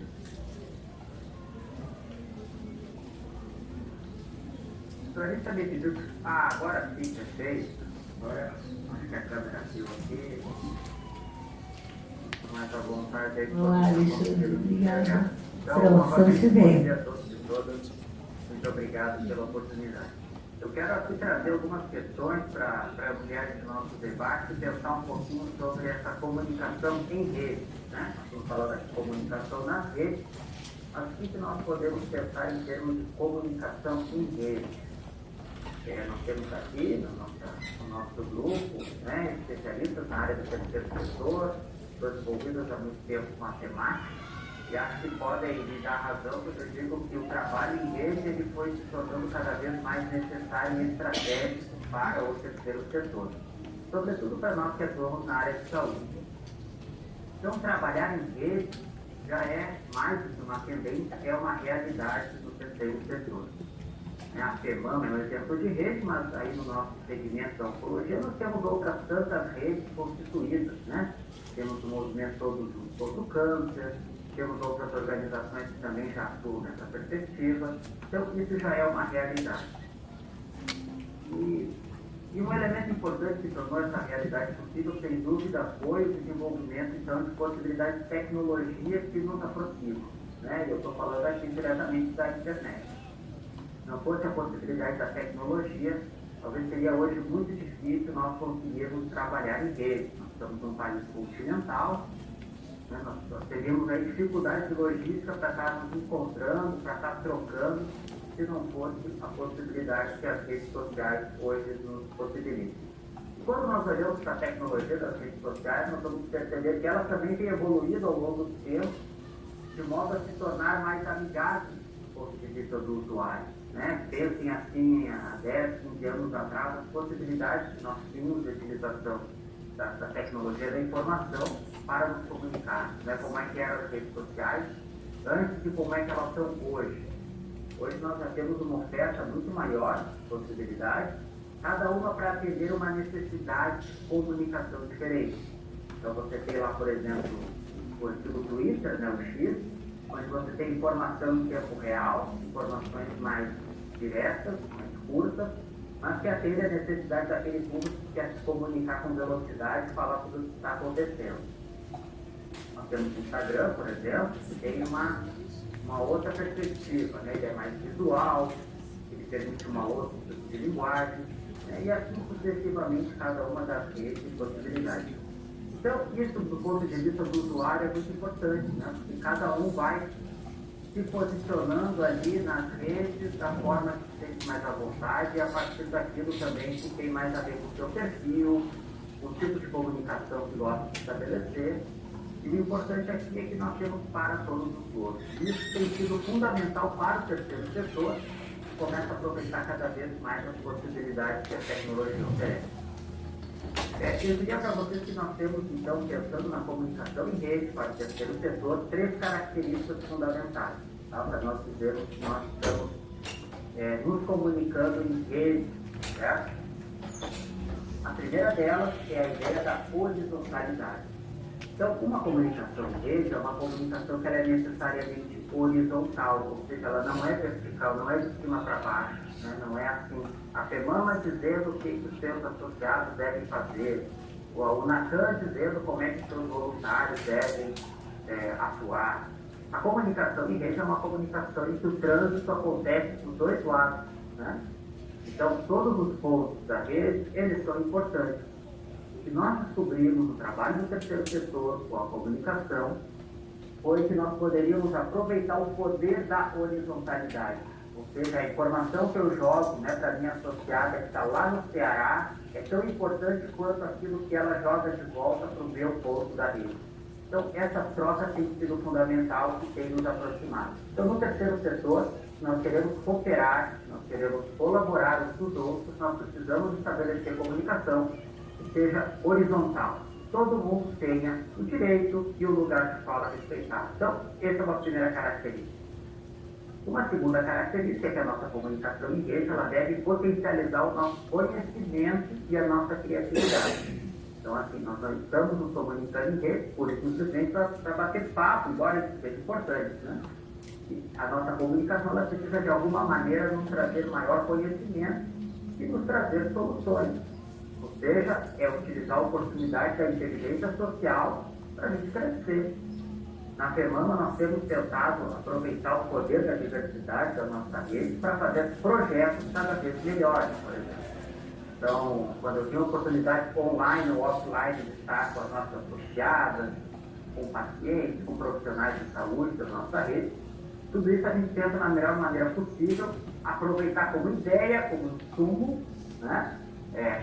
Para que nós possamos, então, construir projetos que façam cada vez mais sentido para as pessoas envolvidas. Então, comunicação em rede, ela só existe se nós estamos, de fato, aumentando o nosso conhecimento e se nós estamos, de fato, co-criando. Né? Nós estamos simplesmente jogando informação para lá e para cá. Isso não é exatamente o que nós entendemos por comunicação em rede, tá? Eu estou falando aqui na perspectiva sempre do terceiro setor, né? Na perspectiva de quem está defendendo uma causa. E o terceiro elemento que eu considero muito importante para a nossa comunicação em rede é que ela deve aumentar o nosso capital político. Então, o que é o capital político? O capital político é aquele poder que nós detemos de conseguir fazer com que a nossa voz influencie o debate público, influencie a agenda pública, influencie os tomadores de decisão. Então, nós nos comunicamos em rede para conseguir criar um movimento mais forte para influenciar a sociedade. Então, não basta nós simplesmente transitarmos informações se nós não formos capazes de pegar essas informações e direcionarmos a quem deve ouvir para dar encaminhamento às nossas demandas. Então, horizontalidade, incrementar o conhecimento e aumentar o nosso capital político são três elementos que a gente sempre tem que levar em consideração para avaliar como é que está o poder de comunicação das nossas redes. Isso vale para uma federação, que atua numa perspectiva nacional, e vale para uma associação de pacientes que tem um trabalho mais local. Da mesma maneira, nós precisamos olhar para isso. E por que isso se tornou tão importante, tão estratégico para o terceiro setor na área da saúde, especificamente? Né? Eu diria para vocês que, em primeiro lugar, nós tivemos num contexto, acredito que vocês já tinham ouvido falar nesse termo, de infodemia, né? A pandemia da informação, vamos brincar assim, né? Hoje em dia nós estamos aí sujeitos a uma quantidade muito grande de informação. Eu nem vou entrar aqui no debate de fake news, aqui a questão não é tanto essa. A questão é que há uma quantidade enorme de informação circulando nas redes. Quantidade maior, assim, os nossos filtros cognitivos são capazes de depurar. Então, assim, você às vezes está acessando a rede social, né, está consumindo conteúdo, todos nós nos colocamos nessa experiência de que o conteúdo que nós recebemos ele é sempre muito maior do que nós somos capazes de interpretar, de sistematizar e de dar alguma finalidade. Então, isso é algo que está acontecendo com todo mundo. E na saúde isso é particularmente importante porque nós lidamos com temas que são muito complexos. Cuidar de saúde, oncologia, está constantemente tendo que ter uma atenção muito plena, né, sobre o que nós estamos falando, sobre o que nós estamos compartilhando, porque o tema é naturalmente delicado. Então, esse cenário de infodemia, de muita informação disponível, ele faz com que nós tenhamos que pensar sobre a assertividade da informação que a gente consome e a gente transmite também. Né? A gente precisa dizer o que importa. Em saúde é assim, tem que dizer o que é importante. Nós temos que ser muito objetivos e muito diretos para garantir que a nossa comunicação não fique poluída nesse mar de informações que nós estamos submetidos. Um outro elemento importante é que o Brasil ele é regionalmente diverso. Acho que vocês já ouviram falar naquele termo de que o meu sul é diferente do seu sul. Então, o sul do norte não é como o sul na região sul, do Vale, do estado de São Paulo, né? O sul na capital paulista, não é o mesmo que no interior. Nós temos ilhas de excelência, nós temos lugares onde o acesso à saúde pública não está bem organizado ainda. Nós temos uma diversidade muito grande. Então, isso fez com que a comunicação em rede se tornasse importante, porque, embora os problemas sejam locais, a solução precisa ser global. Eu não consigo hoje defender a causa da saúde se eu não puder pensar no sistema de saúde de uma maneira integrada. E como é que eu faço isso se eu não estou escutando cada ponto da rede que conhece a diversidade dos problemas que nós temos que enfrentar? Né? Se eu centralizo o processo, eu não vou ser capaz de oferecer boas soluções. Então, isso também tornou a nossa comunicação em rede necessária e estratégica. Nós precisamos ouvir todos os pontos da rede, precisamos ouvir a diversidade que é as experiências com o Sistema Único de Saúde no Brasil. E um terceiro ponto que eu também considero importante é que o nosso ecossistema, vamos dizer assim, da oncologia, ele demanda cada vez mais um aumento do nosso conhecimento sobre a realidade da jornada do paciente. Cada vez mais nós precisamos identificar onde é que estão os pontos a serem melhorados na jornada do paciente. Não adianta nós termos uma comunicação genérica, né, pura e simplesmente. Nós precisamos falar sobre o que está acontecendo. Então, com o passar do tempo, com o desenvolvimento das associações de pacientes, do terceiro setor na área de saúde, o tema da jornada do paciente, conhecimento sobre a jornada do paciente se tornou muito importante. Se nós só conseguirmos fazer isso, nós estivermos permanentemente nos comunicando.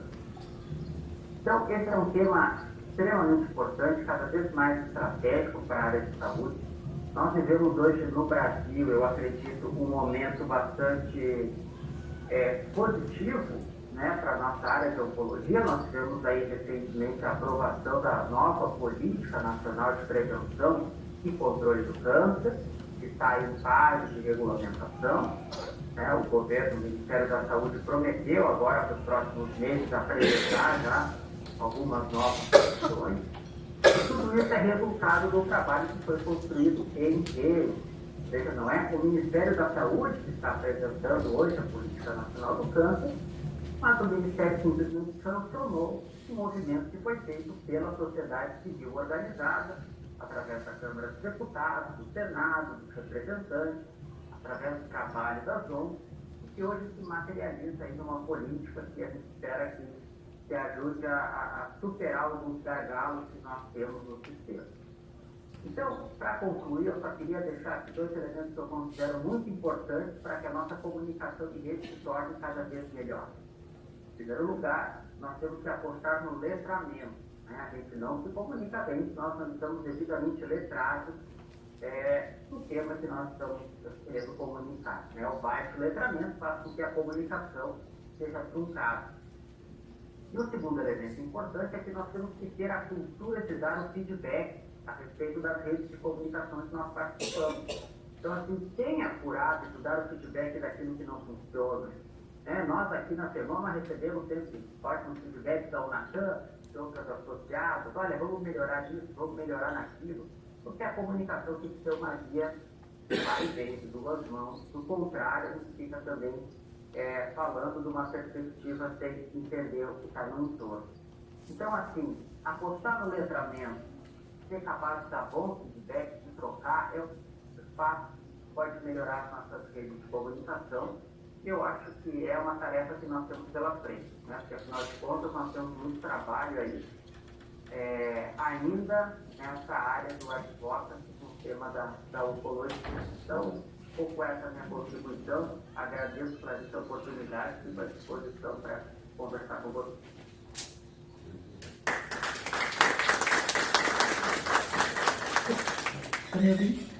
Alexandre, muito obrigada. Acho que a gente estava querendo, acabamos concluindo com toda essa sua explicação e trouxe de grande valia, né, a informação da rede e realmente do que nós fazemos juntos, né, a importância do fazer junto, o quanto isso pode e impacta muito mais do que fazer sozinho, né? Obrigada. Não sei se vocês queriam falar alguma coisa. Você quer encerrar a sua parte? Porque eu sei que você... E alguém quer fazer alguma pergunta? Alguém quer fazer algum comentário? Aproveitando que o Alexandre também está aqui conosco nesse momento, por favor.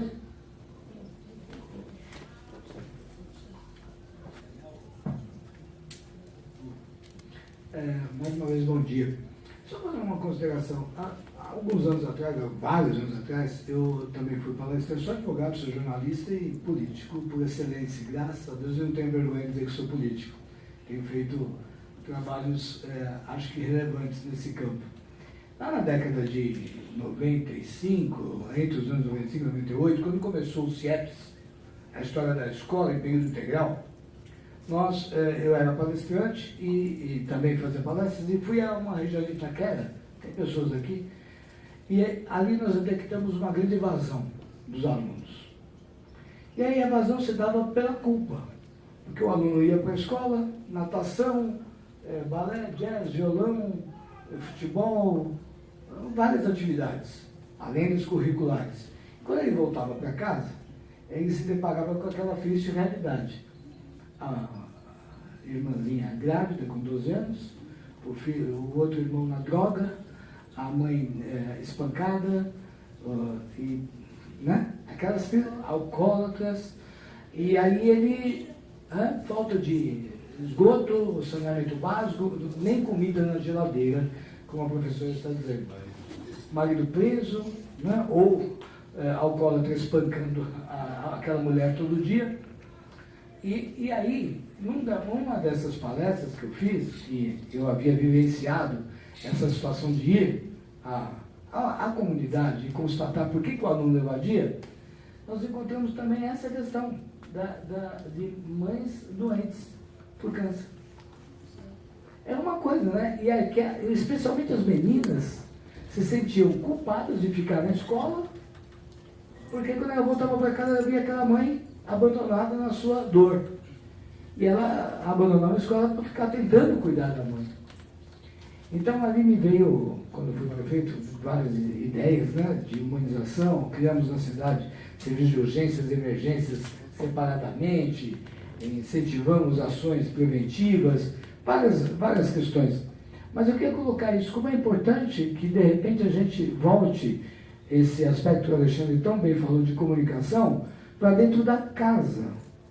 Porque a impressão que eu tenho, e eu acho que todos vão concordar, creio, que o paciente está doente e a família está doente. É como as drogas.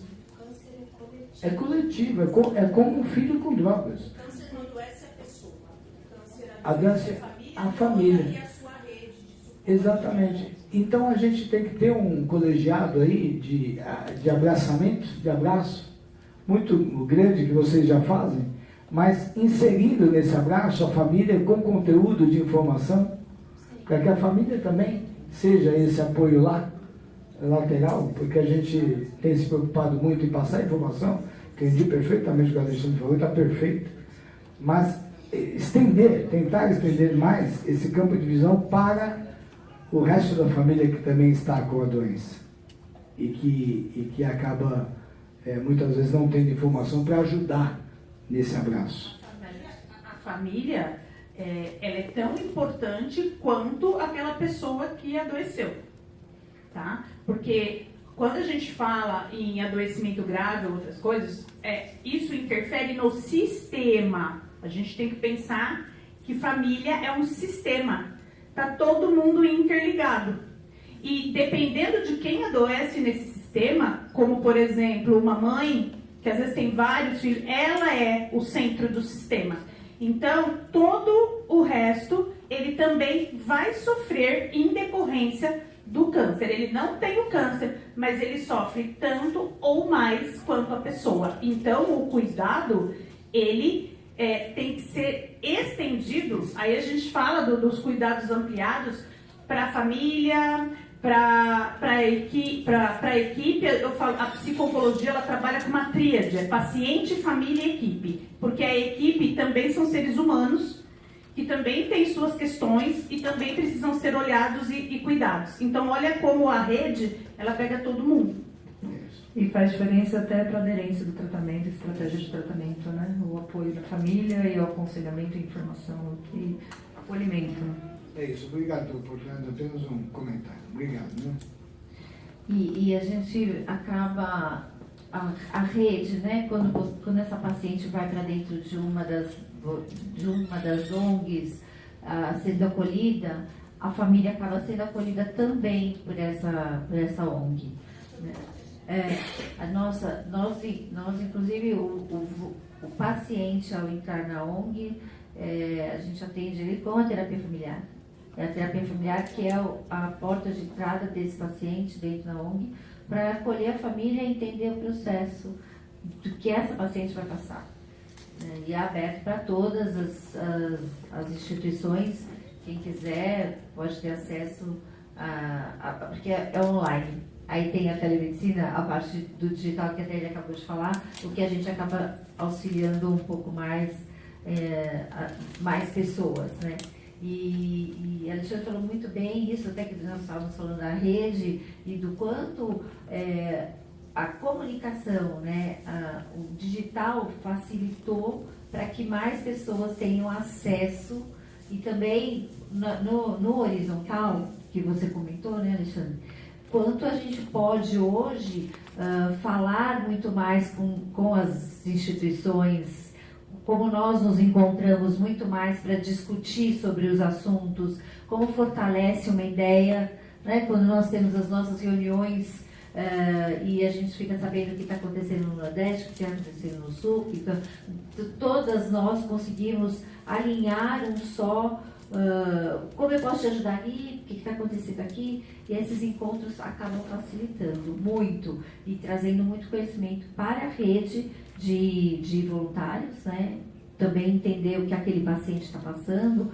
A gente nem imagina que um paciente no Nordeste às vezes demora para fazer uma mamografia.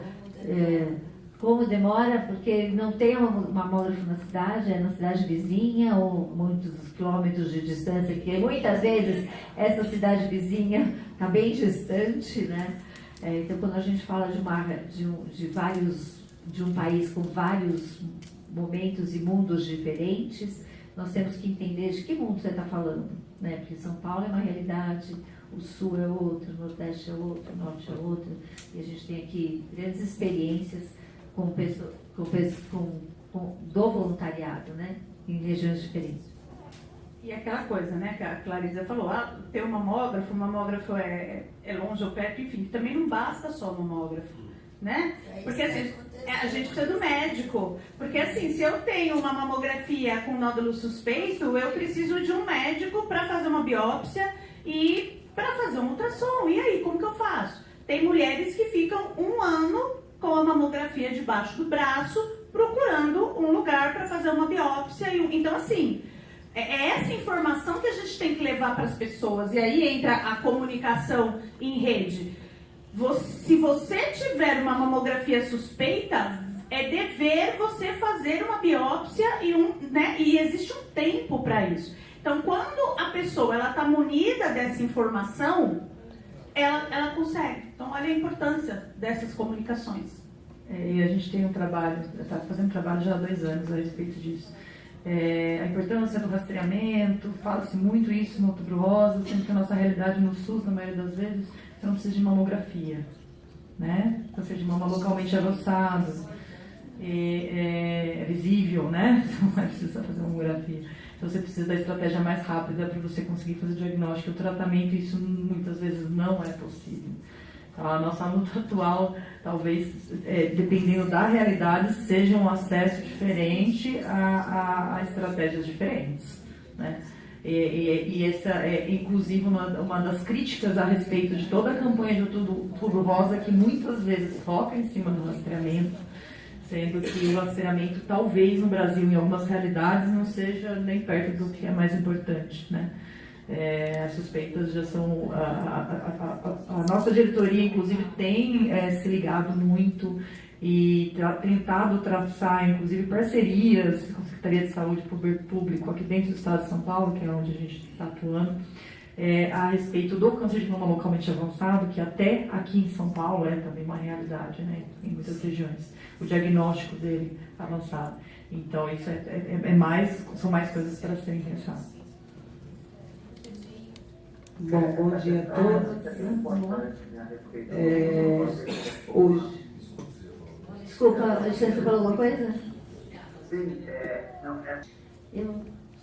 Quer fechar? Então, rapidinho, você pode falar para a gente poder... Bom, o tema que hoje é tão importante, recentemente ele já falou que eu estive fora do Brasil representando a UNACAM, falando sobre a importância do diagnóstico precoce, falando sobre voluntariado.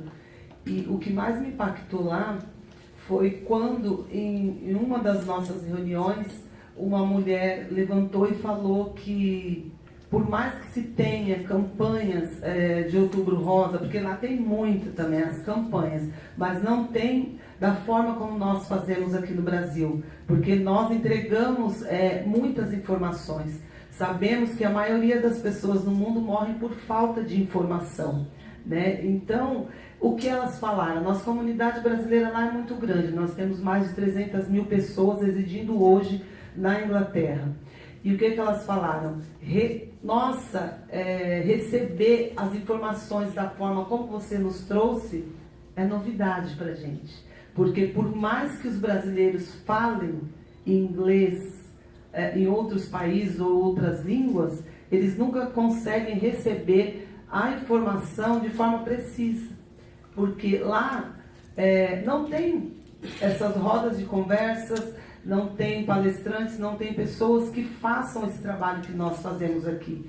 Então, essa importância de colocar em redes e ampliar a forma de levar informação, não só relacionado ao diagnóstico precoce, mas também tentando chegar, né, na base de apoio do paciente, que é a família em si, é muito importante, né, porque, infelizmente, como o Alexandre falou e como nós sabemos, nós trabalhamos intensivamente o tempo todo, mas ainda falta informação.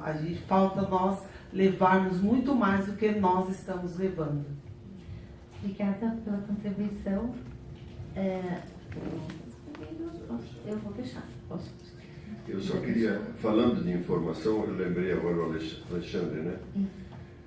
Tem uma frase, um ditado que eu gosto muito. Ensinar é procurar respostas. Aprender é fazer perguntas. Ensinar é esperar respostas. Aprender é fazer perguntas. Nós temos que ensinar, e eu acho que esse é um dos objetivos nas capacitações da UNACAM, é fazer com que as mulheres, os pacientes, os clientes, digamos, perguntem. Porque nem sempre o que vem, nem sempre o que o professor ensina e do que ele ensina ele obtém respostas, é o que o aluno quer saber. O aluno tem dúvida. Então, a pergunta é que ensina. É isso ou não? E a minha gratidão pela UNACAM por ter me capacitado de uma forma tão rica, com informações tão preciosas, tão importantes, e me dá, além disso, a oportunidade de poder passar isso para outras pessoas. Porque, como eu disse, lá no meio de tudo isso, ouvi uma brasileira falar: nunca ouvimos falar sobre prevenção de uma forma tão clara, né? Para que nós pudéssemos entender, porque nós nunca entendemos.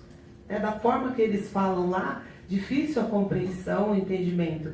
Então, gratidão sempre por tudo que vocês me deram até hoje. Cara, bom, espero que a gente continue plantando muitos sementes. Vamos plantar muitos, ter uma plantação de flores rosa pelo mundo afora. Se Deus quiser. Eu queria agradecer essa mesa tão rica. Obrigada a todos vocês, porque acho que nós conseguimos levar a mensagem que tinha o objetivo da mesa.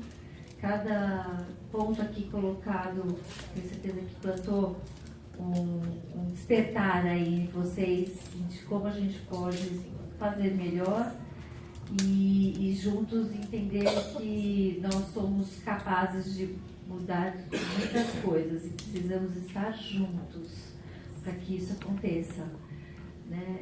E queria agradecer, se vocês quiserem uma palavrinha de despedida, uma palavrinha, que eu sempre falo, quer deixar uma palavra?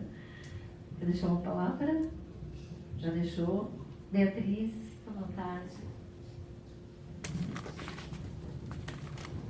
Uma palavra só, obrigada pela oportunidade.